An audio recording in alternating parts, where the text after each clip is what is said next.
On October 25th, 1991, Halloween Horror Nights, then called Fright Nights, debuted at Universal Studios Florida. The original event, hosted by the Universal Monsters and Beetlejuice, would evolve into the premier Halloween theme park event. Now, over 3 decades later, it will return bigger than ever with Halloween Horror Nights 30 Years of Fear.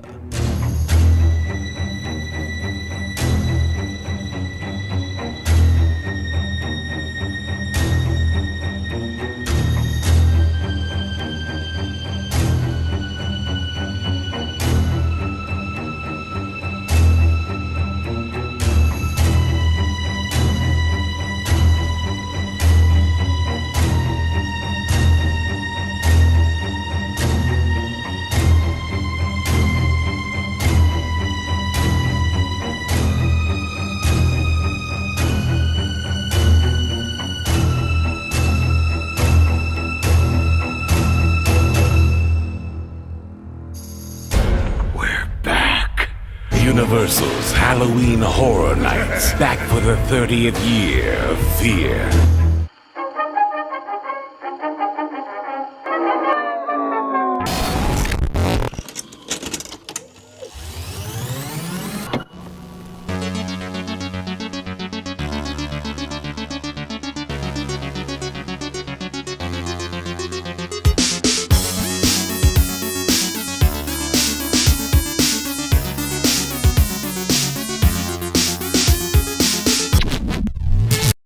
Anniversary years at Halloween Horror Nights have turned into somewhat of a tradition. Big celebration years that look back at what had come before while paving the way for what would be next. Halloween Horror Nights 16 brought the 4 previous icons back together, blending them with new versions of houses from the past. 20 introduced a new Overlord icon for the event who had been behind everything that had come before. 25 brought the original icon Jack back as the first icon to return in 4 years. And, as expected, Halloween Horror Nights 30 would follow the anniversary year tradition. Jack will be back to run the show, once again bringing a mixture of the past to the event with all new frights. On September 3rd, 2021, Halloween Horror Nights would open its gates for the first time in 2 years.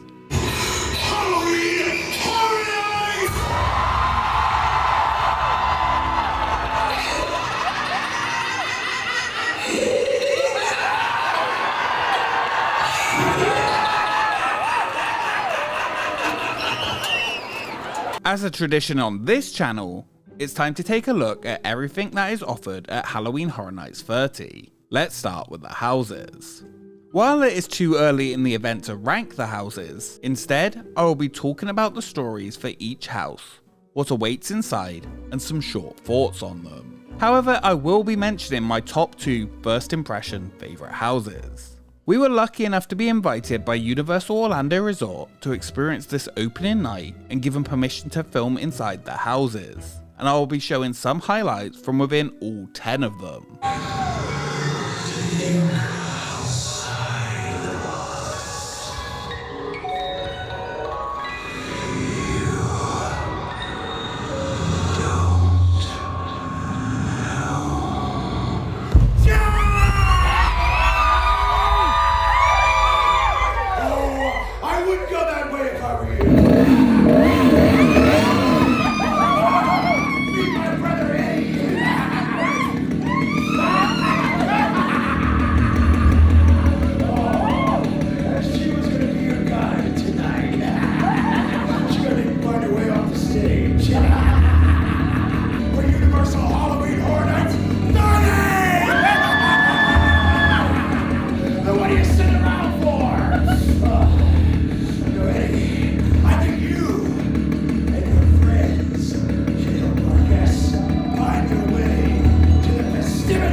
The first of the 4 IP houses of this year's event, Netflix's The Haunting of Hill House, is one of the hotly anticipated houses of the year.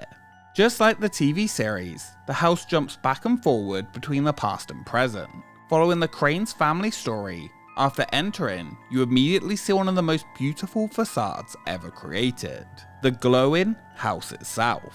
This huge facade draws you in as you immediately see the Red Room door. Inside, you will find a huge variety of effects and scares as the house gets progressively creepier as you are led through the Red Room and the Hall of Statues. It's full of ghosts and characters from the series. Get away from the window!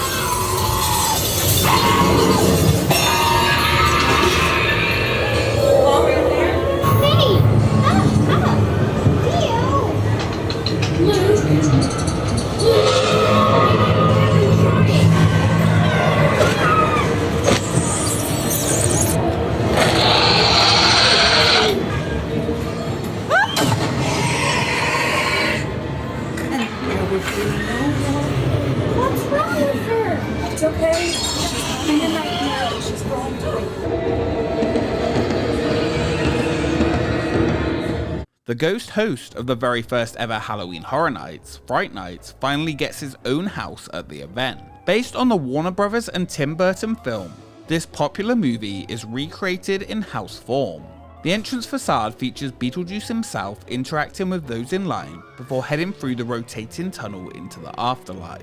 The start of this house feels slightly empty and has areas where not much is happening. You see the Neverworld waiting room, the haunted attic within the home, and get a great look at the model of Winter River before entering the model itself through the Dietz house for the wedding scene.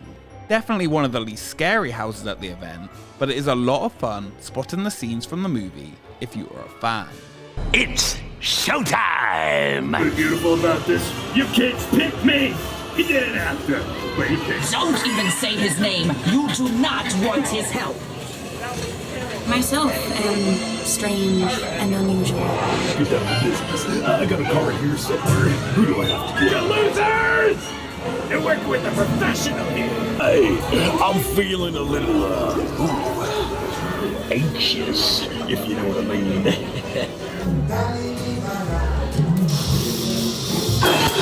Add some laughs.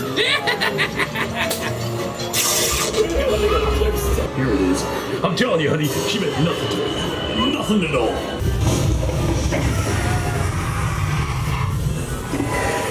Inspired by the 1974 movie, the Texas Chainsaw Massacre was one of the featured houses in a tent at Halloween Horror Nights 26. That house recreated the movie and took you through it scene by scene. This year, inside Soundstage 23, the movie returns, but in a different way. Now the scares will be playing out around you as you entered into other areas not seen in the movie itself for your very own story. The house begins with the Sawyer gas station, then takes you into the Sawyer family home, Leatherface and Chop Top's rooms, and ends in an intense finale with Leatherface attacking from all sides. With some incredible looking sets, intense scares, and lots of body parts in this house, it is a great fit for Halloween Horror Nights. A nice little Easter egg is that the gas pumps used within were originally in the Jaws ride.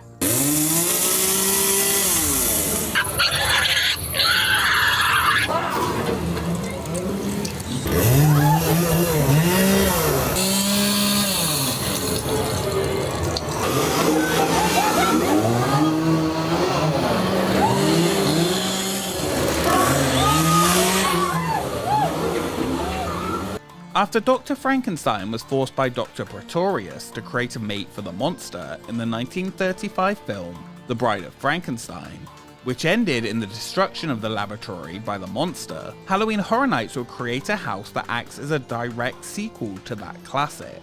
Universal Monsters' The Bride of Frankenstein lives. The bride would survive, and would attempt to bring back the monster. After entering the burning ruins of the castle, up above, the bride mourns for her lost love. After studying lab notes and books, she would gather body parts from local villagers and capture Dracula's brides to try and use their immortal blood to bring him back to life. The monster would live again. The bride didn't only capture Dracula's brides, look out for a cameo from Gilman as well. It's a beautiful house with an incredible original story. What do you mean? You got to disturb the master!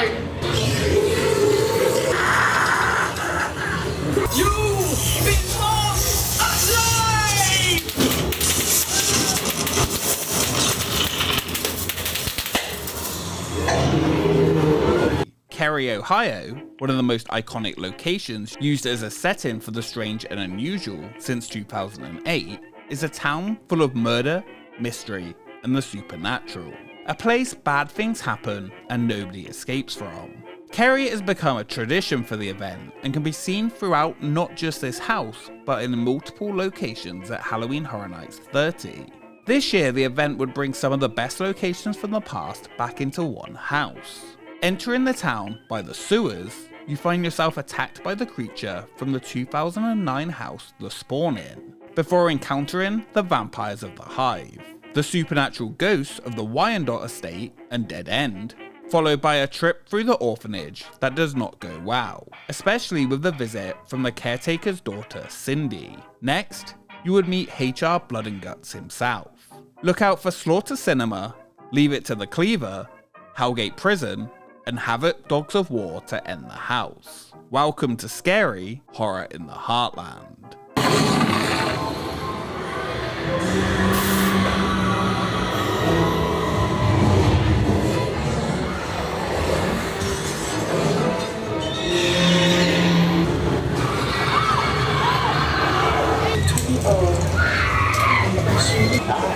M.H.R.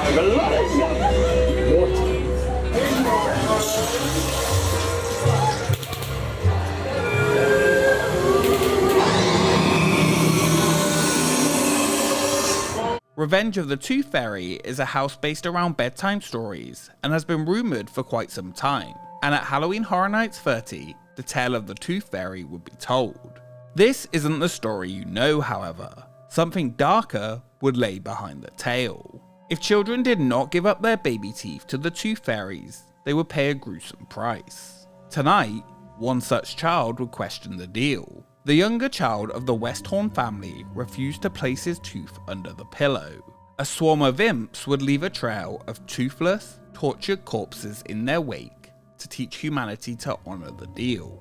The house itself takes you into the pages of the story, telling the tale that every child owes a debt.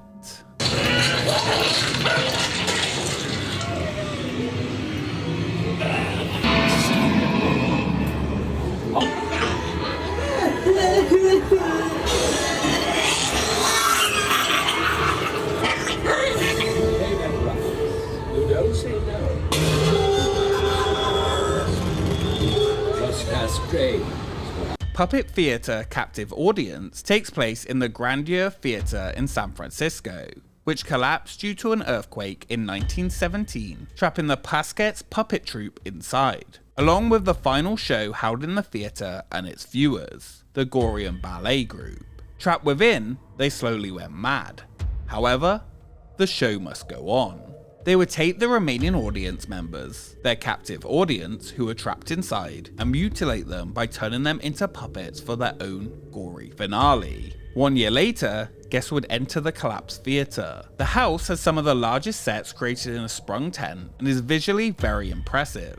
Look out for some team member costumes hanging in the dressing room, including one from Dueling Dragons. Watch out as you enter, however, as they are ready to get a new captive audience.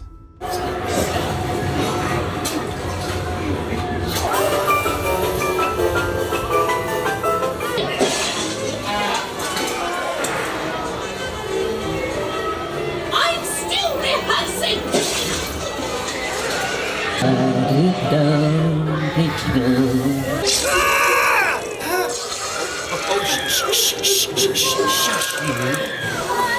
Besides, the show must go on. For the first time in the event's history, all of the previous icons will be featured in one house. Halloween Horror Nights icons, captured. Entering Fear's Lantern, the facade shows each of the icons as a totem, similar but larger than the icon totems Fear carried at Halloween Horror Nights 20. You will immediately encounter the Caretaker, Chance and Jack, before seeing Fear himself looming over guests. Victims throughout are dressed in the t-shirts related to each icon's event. You encounter Lady Luck and her wheel, the director, the usher, the storyteller, and you can see her bed of nails for the first time, that was featured in her year's commercial. You may even spot some of the victims of Bloody Mary and her mirror. The Final Throne, a replica of the one seen in Hades: The Gate of Ruins in 2010, features a different icon reigning victorious depending on your walkthrough. Which icon won on your visit? Let me know. The house is a huge nostalgia trip for fans of Halloween Horror Nights and the icons.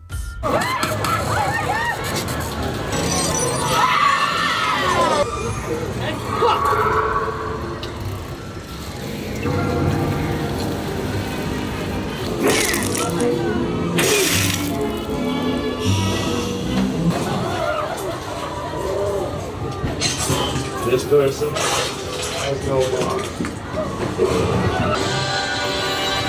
Ladies and gentlemen, step into Jack's Maniacs! It's time to die!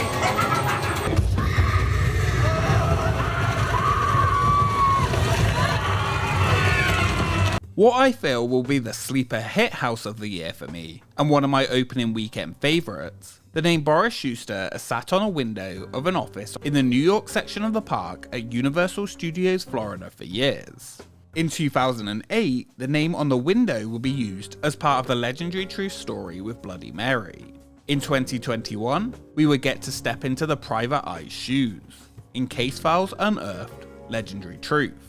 On October 25th, 1991, at 6 PM, coincidentally the first night of the very first Halloween Horror Nights, Tim Foyle, a new character, finds the files of the legendary private investigator, who had hidden them in plain sight as a series of novels, each of which was connected to a series of totems. Trying to uncover the clues, throughout the house you head through each of the cases of Boris's novels, heading back in time to New York on October 25th, 1948. As you walk through, you will experience the different cases from the books. Once all totems were brought together, they would open a direct portal to Hell. Towards the end of the house, you head back to October 31st, 1991 at 11:59, the final moment of the very first Halloween Horror Nights, where the totems have been brought together and you will find that Hell has come to you. Things do not end too well for poor Tim Foyle, who can be seen again in the finale. The house directly references the legions of horror that were featured during Halloween Horror Nights 22, which Boris unearthed. You enter an abandoned warehouse full of mannequins, the Museum of Natural History, and even see recreations of the nearby Kitty Cat Club, a facade that has existed on the park's Delancey Street since opening, directly across from Boris's office. The design team actually referenced the original plans for the street in the park to recreate inside the house. If you look out of his window when you see his office, you will also see the same street. The house is full of fun details from the past, letting you experience the cases that led to the forming of the legendary truth. More shoes to price. So I had to show them the business end of the barrel. It all started with the damn totals. So that night,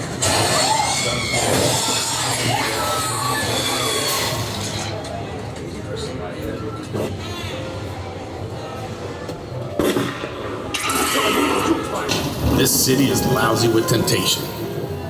yeah, definitely. Just a cookie. Delicious. And finally, my favourite house so far. Experience the more sinister roots of the traditions of Halloween and enter the realm of the pumpkin, coming face to face with the Pumpkin Lord himself in the Wicked Growth realm of the pumpkin. Lured in by the sights and smells of Halloween, you find yourself in a dilapidated haunted house, an ominous graveyard, look out for a reference for Albert Cain here, and a wicked witch's cottage.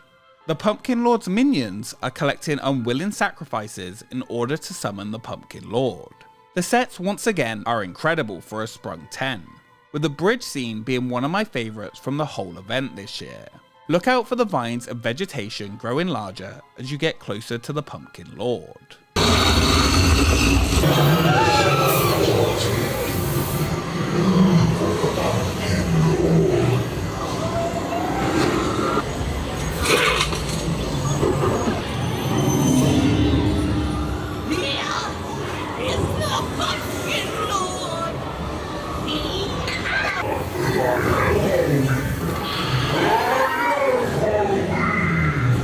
Before I talk about the scare zones and the shows of this year, I want to mention the Halloween Horror Nights section of the Universal app.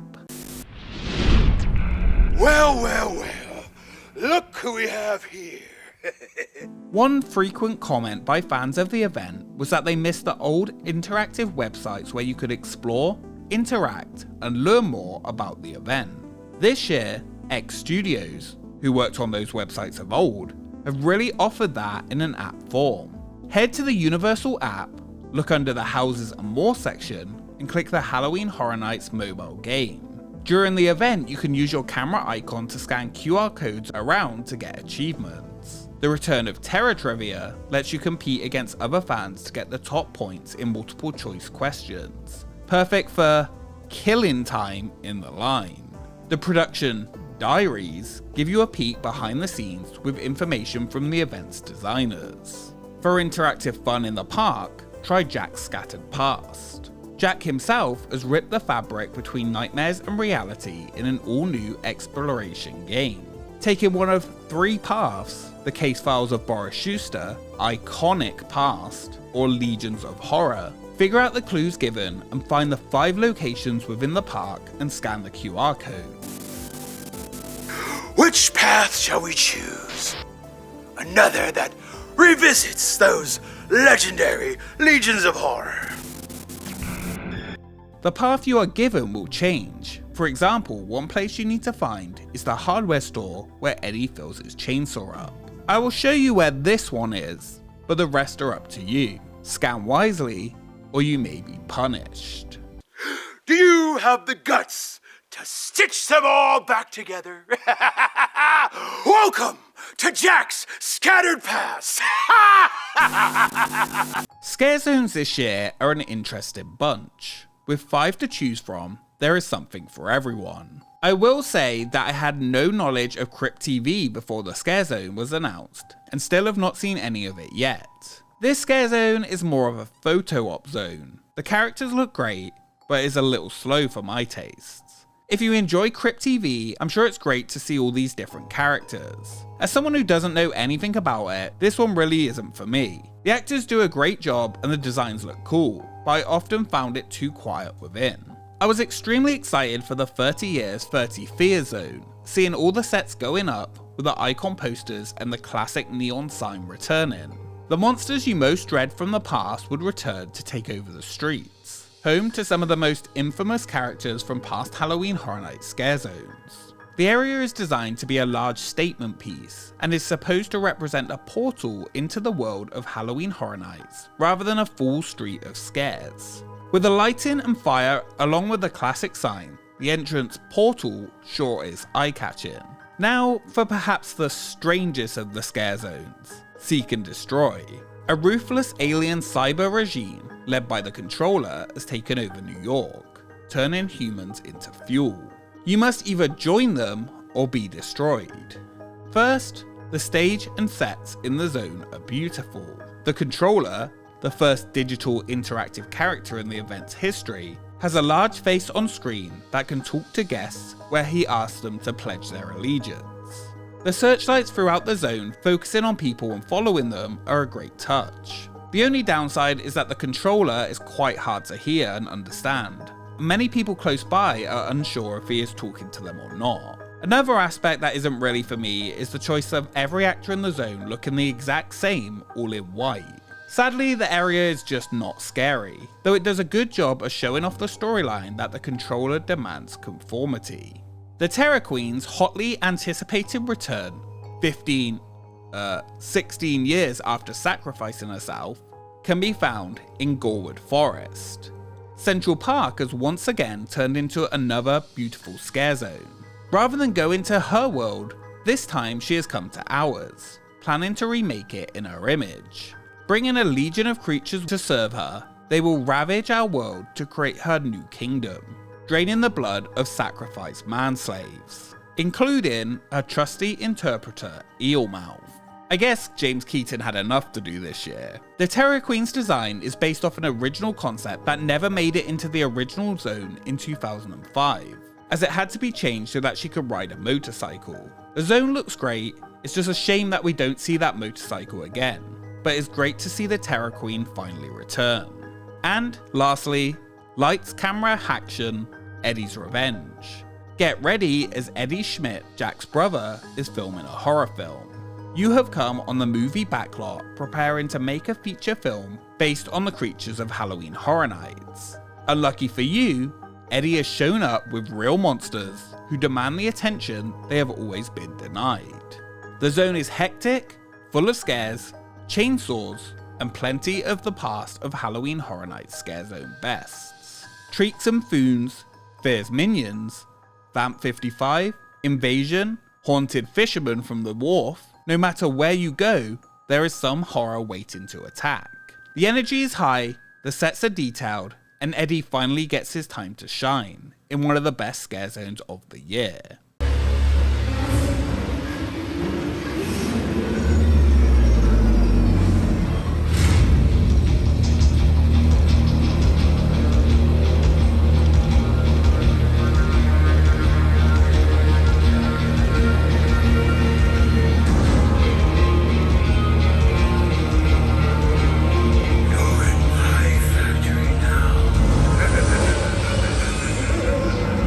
That brings us to the shows. Marathon of Mayhem Carnage Factory returns with an all-new show highlighting the event's icons and IPs. Jack has lured guests into a trance where you awaken in the heart of a factory. The Nightmare Machine will extract guests' deepest fears, one by one. It's great to see the icons shown some love on the lagoon again, taking me back to Halloween Horror Nights 16. Sadly, Beetlejuice is not included in the show.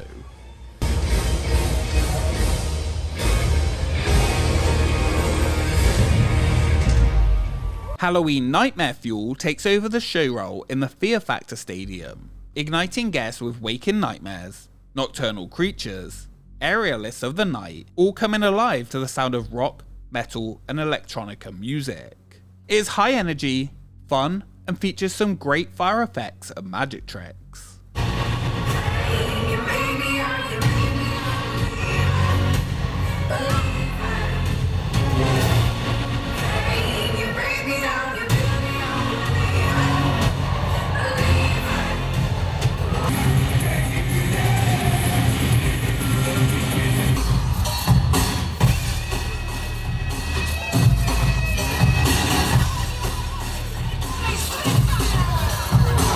It really does feel like an old school Halloween Horror Night show from the past, and the performers do a great job of pumping up the crowd before sending them back out to the scares. I don't even have time really to talk about the amazingly themed tribute store. The fact that the team creating it put so much effort and detail into something created in such a short time just blows my mind. There are so many Easter eggs and things to find related to the past of Horror Nights in there, including a portrait of me and Jackie. As well as this, Halloween Horror Nights has really stepped up the food and drink offered during the event as well. We've only tried a couple of the offerings so far, but there are plenty returning classics and new offerings to choose from.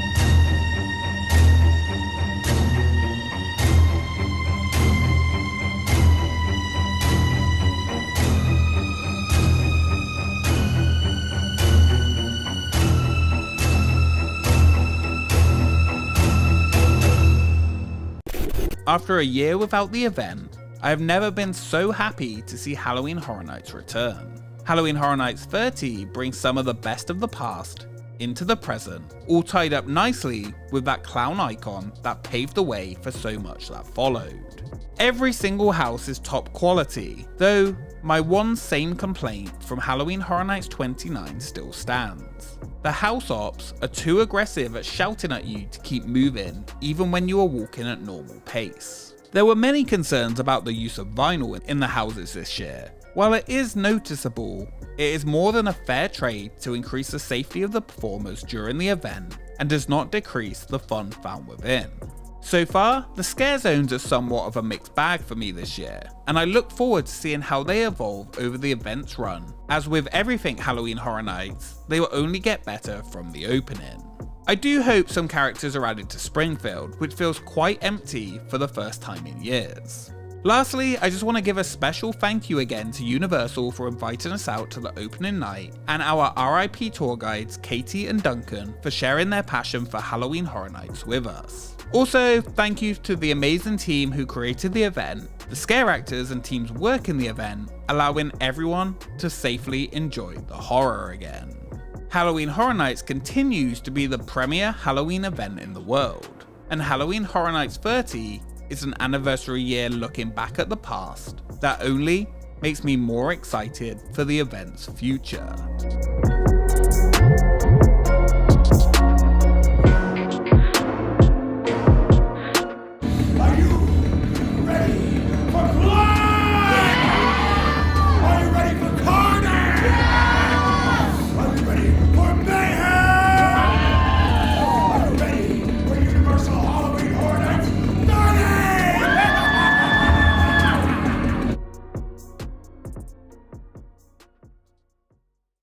Thank you so much for watching this episode of Expedition Haunts. If you enjoyed it, make sure you subscribe to join the expedition. What is your favourite house this year?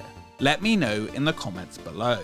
Our limited edition Halloween Horror Night shirts are back on sale. Use the code HHN30 during the event to get a 10% discount.